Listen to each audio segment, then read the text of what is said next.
जंतरमंतरवरील लाठीमाराविरोधात शहादा बंदला 100% प्रतिसाद। दिल्ली येथील जंतरमंतरवर शांततापूर्ण मार्गाने आंदोलन करणाऱ्या विद्यार्थ्यांवर पोलिसांनी केलेल्या हिंसक लाठीमाराच्या निषेधार्थ वंचित बहुजन आघाडीच्या वतीने दिनांक जुलै 23 रोजी बंदचे आवाहन करण्यात आले होते। त्यानुषंगाने आज शहादा शहरात कडकडीत बंद पाळण्यात आला। या बंदला व्यापाऱ्यांनी उत्स्फूर्त पाठिंबा दिल्याने शहरात 100% बंद पाहावयास मिळाला। महाराष्ट्रातील तरुणांच्या समर्थनासाठी व शासनाच्या दडपशाही विरोधात पुकारण्यात आलेल्या या बंद दरम्यान शहादा शहरातील भाजीमंडी, सोनार गल्ली, खेतिया road, Dondaicha road, Dongargaon road या मुख्य मार्गांसह सर्व प्रमुख बाजारांमधील व्यापारी दुकाने पूर्णपणे बंद होती।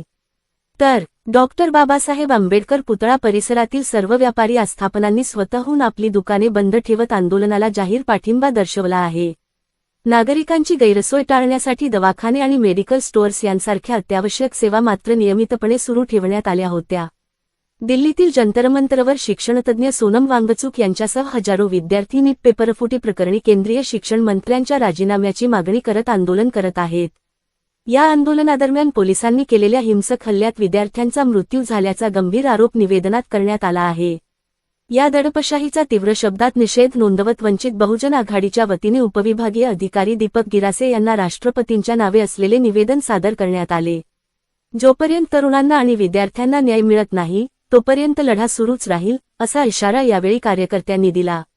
बंदच्या काळात शहरात कोणतीही अनुचित घटना घडू नये व कायदा सुव्यवस्था अबाधित राहावी यासाठी शहादा पोलीस ठाण्याचे पोलीस निरीक्षक हेमंतकुमार पाटील यांच्या मार्गदर्शनाखाली शहरात ठिकठिकाणी कडक पोलीस बंदोबस्त तैनात करण्यात आला होता। SMTV मराठी न्यूज संजय मोहिते, मुख्य संपादक, शहादा। मागील काही दिवसापासून जंतर मंतर येथे जे विद्यार्थी आहेत ते विद्यार्थ्यांनी एक मोठं आंदोलन उभं केलेले आहे, जेणेकरून जे शिक्षण केंद्रीय मंत्री आहेत धर्मेंद्र प्रधान यांच्या राजीनाम्याची मागणी धरून ते जंतर मंतरवर बसलेले आहेत। तर या अनुषंगाने तिथं 20 तारखेला जे संसद भवन आहे तिथं मोर्चा निघणार होता। या मोर्चाच्या पार्श्वभूमीवर दिल्ली पोलिसांनी असं भयानक रुद्र रूप धारण करून जे विद्यार्थी आहेत विद्यार्थिनी महिला पुरुष न बघता कुठेही कोणालाही मारहाण केल्याचे चित्र सध्या सोशल मीडियावर व्हायरल होऊन सध्या सगळ्यांचे मन हे दुखवले जात आहेत। त्याच अनुषंगाने वंचित बहुजन आघाडीचे संस्थापक प्रकाश आंबेडकर यांनी एक घोषणा केलेली होती, 20 तारखे रोजी पूर्ण महाराष्ट्र बंद ठेवण्यात येईल, जेणेकरून जे विद्यार्थ्यांवर लाठीचार्ज झालेला होता त्यांना न्याय मिळेल। यासाठी आज आपण बघू शकता की नंदुरबार जिल्ह्यातील शहादा शहरात सुद्धा वंचित बहुजन मार्फत आज बंद पुकारण्यात आलेला होता। काही पदाधिकारी आपण बघू शकतात की मोठ्या संख्येने पदाधिकारी इथं उपस्थित आहेत आणि शहादातील व्यापारी वर्ग यांनी चांगला सकारात्मक प्रतिसाद त्यांना दिलेला दिसतोय। आणि यांनी काय मागण्या होत्या, काय निवेदन दिलंय आपण बघू।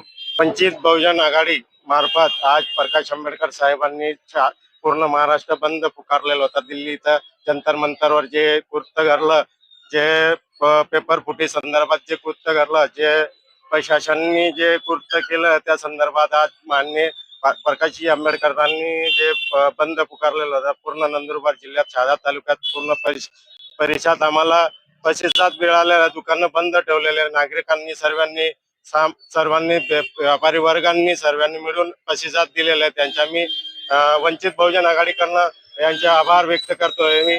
आणि जे प्रशासनाने जे मुला मुलींवर खोटे आरोप केले, खोटे प्रशासनाने जे मारहाण केली, त्यांच्यावर आमच्याकडनं वंचित बहुजन आघाडीकडनं त्यांच्यावर कारवाई व्हायला पाहिजे। ज्या कृत्य करतात त्यांच्यावर तातडीने सरकारने गुन्हा दाखल व्हायला पाहिजे तातडीने। आमची हीच मागणी आहे। वंचित बहुजन आघाडीत युवा जिल्हाध्यक्ष तालुकाध्यक्षकडनं आम्ही प्रशासनाचे आभार व्यक्त करतो शहादा तालुका मार्फत।